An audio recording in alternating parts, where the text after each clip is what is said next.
Hello everyone, आप देख रहे हैं आपका अपने YouTube channel RK education class. Friends, आज हम पढ़ेंगे BA program 6 semester education in India policy and practice. इसका चैप्टर 1 और 2 मैं ऑलरेडी अपलोड कर चुकी हूँ। अगर आपने वो नहीं देखा तो चैनल के प्लेलिस्ट में जाकर देख सकते हैं।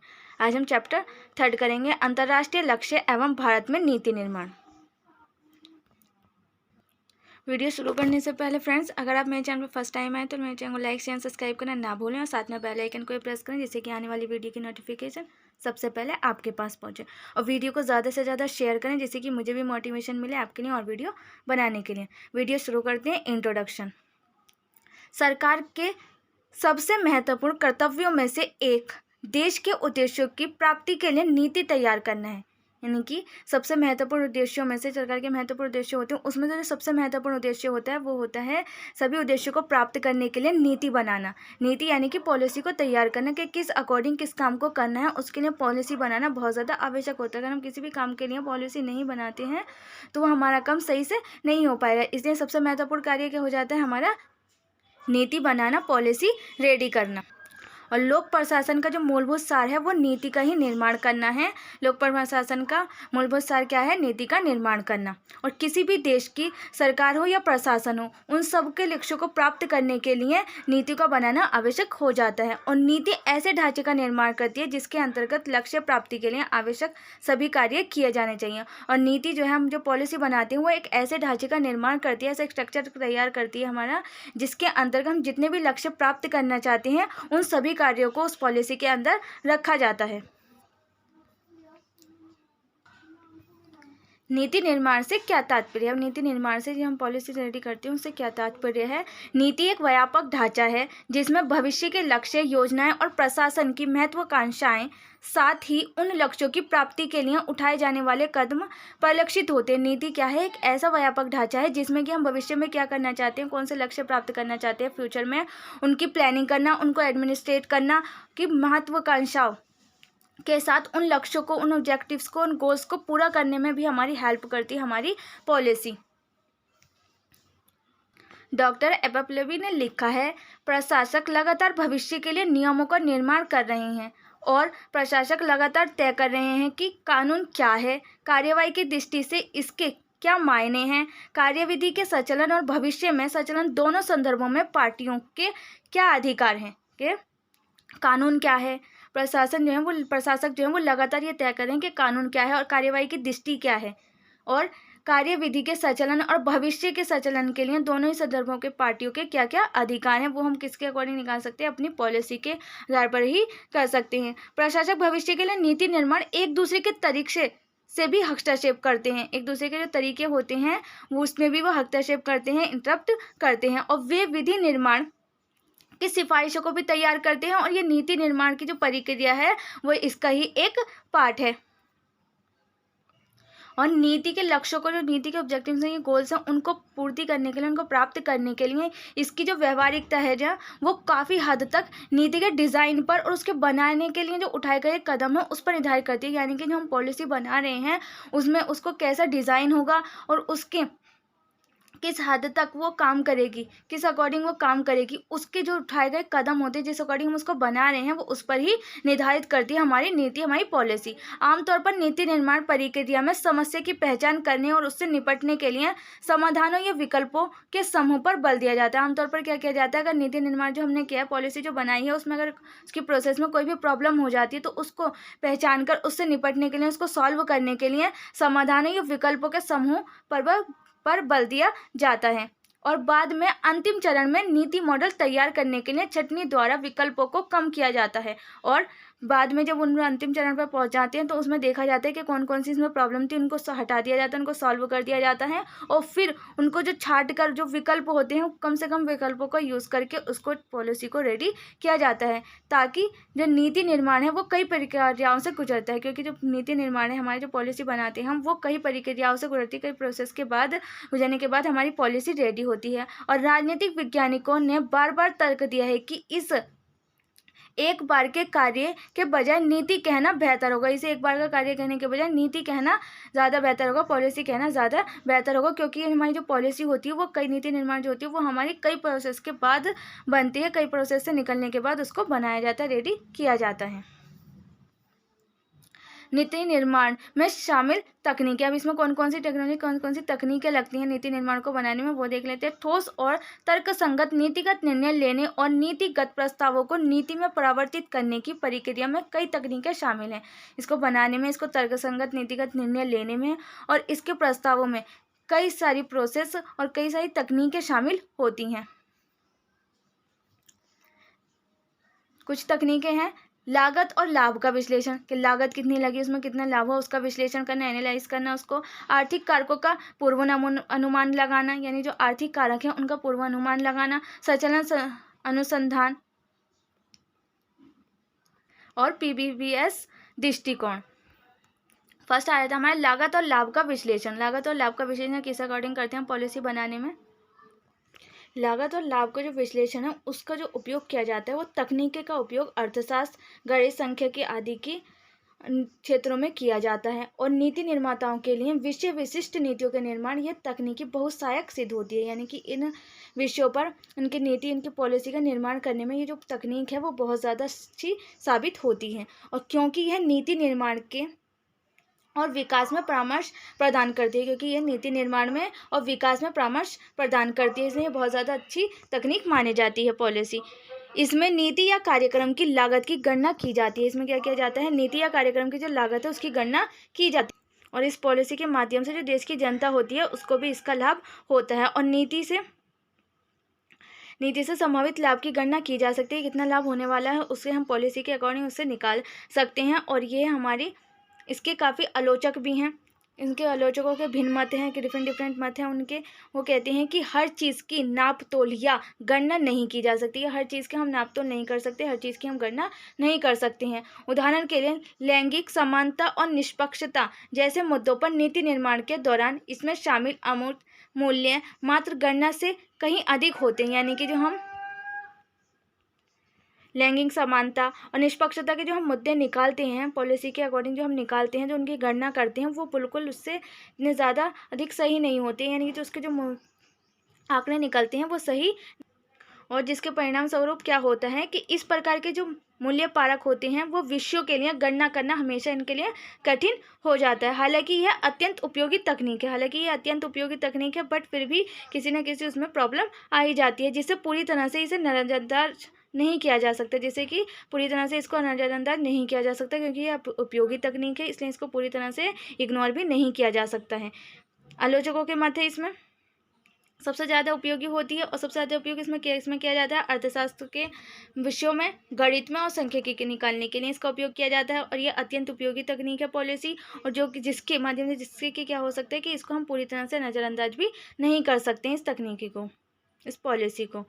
आर्थिक कारक का पूर्वानुमान, कि आर्थिक कारकों का हम पूर्वानुमान लगा सकते हैं पॉलिसी के माध्यम से ही। 1960 और 1970 के दशक में आर्थिक सहयोग और विकास संगठन ने अर्थव्यवस्थाओं में नीतिगत रुझानों के पूर्वानुमानों को सक्षम बनाने के लिए आर्थिक पूर्वानुमान मॉडल का विकास किया था, यानी कि अर्थव्यवस्था में जो नीतिगत रुझान थी, जो प्रॉब्लम आ रही थी, उनका पूर्वानुमान लगाने के लिए, उनको सक्षम बनाने के लिए आर्थिक पूर्वानुमान मॉडल का विकास किया गया था। इसमें कोई संदेह नहीं है कि ये सरकारों द्वारा स्थापित किया गया, और इसमें कोई भी संदेह नहीं किया जा सकता कि ये सरकारों द्वारा ही स्थापित किया गया है और एक राष्ट्रीय आर्थिक मॉडल है। और क्या है ये? एक राष्ट्रीय आर्थिक मॉडल है जो राष्ट्र की अर्थव्यवस्था पर नीतिगत परिवर्तनों के प्रभाव को दर्शाता है, और यह राष्ट्र की जो अर्थव्यवस्था है उसमें जो परिवर्तन होते हैं उनको प्रभाव को दर्शाता है।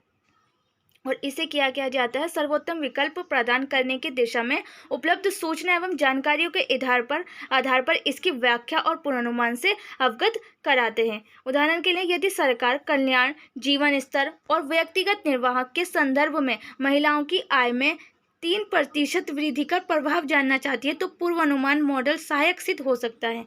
अगर हम महिलाओं के आय जानना चाहते हैं कि उनके में कितनी आय हुई है, कितने प्रभावित किया है आय ने, तो 3% वृद्धि का प्रभाव जानना चाहती है तो इसको हम किससे निकाल सकते हैं? पूर्वानुमान मॉडल सहायक सिद्ध हो सकता है इसमें। भले ही पूर्वानुमान हर बार सटीक ना हो, भले ही क्या हो, पूर्वानुमान जो हम लगा रहे हैं वो सटीक ना हो, सही ना हो, लेकिन फिर भी ये हमारे लिए लाभकारी हो सकता है। यह नीति के उद्देश्य और किए जाने वाले व्यय की न्याय संगतता सिद्ध करने में मदद करता है। और ये जो हम उद्देश्य, नीति के जो उद्देश्य हैं और जो किया जाने वाला जो व्यय है उसकी न्याय संगतता को भी सिद्ध करने में मदद करता है।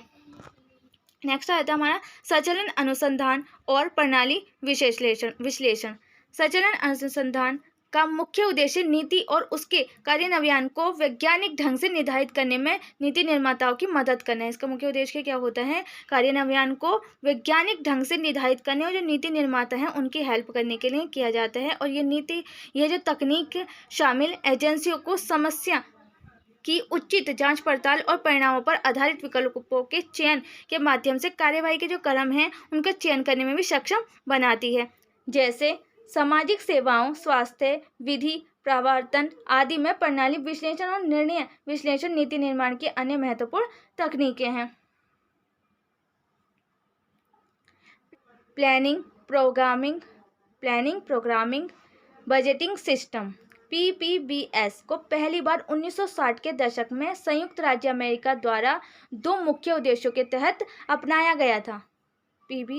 PPBS को सबसे पहली बार 1960 के दशक में और संयुक्त राज्य अमेरिका के द्वारा दो मुख्य उद्देश्यों को प्राप्त करने के लिए अपनाया गया था। प्रशासनिक क्षेत्र में प्रदर्शन को बेहतर बनाने के लिए,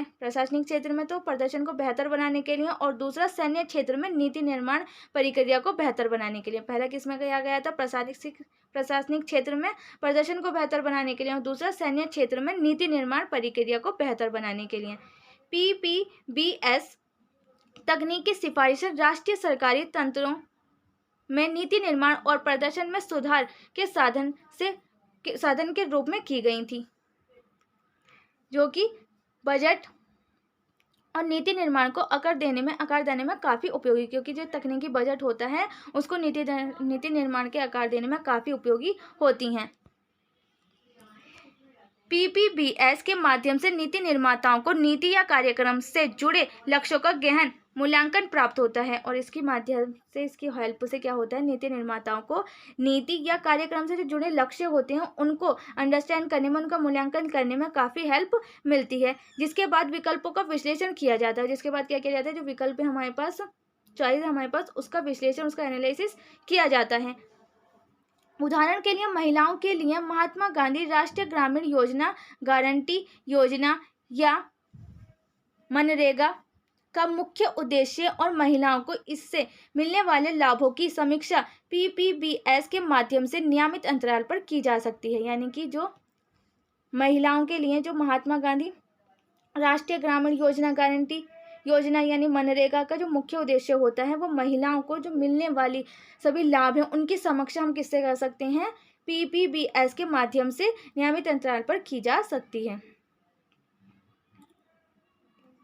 उपरोक्त सभी तकनीकों के लाभ और हानियां हैं। सभी जितनी भी तकनीकें होती हैं, हर किसी चीज़ की प्रॉफिट्स भी होते हैं और उसके लॉस भी होते हैं, और उचित तकनीक का चयन नीति के प्रभावी डिज़ाइन के निर्माण में उपयोगी होता है। अगर हम उसमें ही हर चीज़ की प्रॉफिट भी होती है और लॉस भी होते हैं, और उसमें ही हम किसी ऐसी चीज़ को सिलेक्ट करते हैं जो कि हमारे लिए ज़्यादा उपयोगी होती है, उसका निर्माण डिज़ाइन उसका ज़्यादा उपयोगी होता है, तो वो हमारे लिए लाभकारी होती है। उसी तरह उचित तकनीक का चयन नीति के प्रभावी डिज़ाइन के निर्माण को भी उपयोगी होता है, और इस प्रकार राष्ट्रीय या अंतर्राष्ट्रीय सभी लक्ष्यों की प्राप्ति में सहायता होती है। इस प्रकार क्या होता है कि हम किसी भी अच्छी चीज़ को सिलेक्ट करते हैं, उससे क्या होता है? राष्ट्रीय और अंतर्राष्ट्रीय सभी लक्ष्यों की प्राप्ति में उससे हेल्प मिलती है।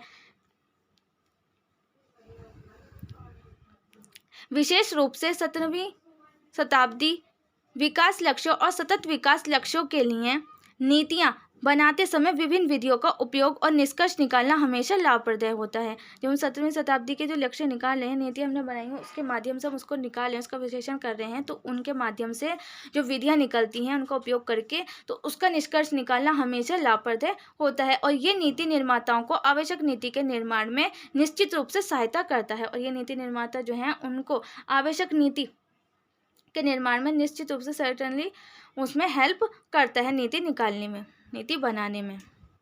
भारत में नीति निर्माण की प्रक्रिया में शामिल एजेंसियां, भारत में जो नीति निर्माण है उसमें कौन कौन सी एजेंसियां शामिल हैं नीतियों को बनाने की पॉलिसी को रेडी करने के लिए? नीति निर्माण मुख्य रूप से सरकारी प्रशासन, विशेष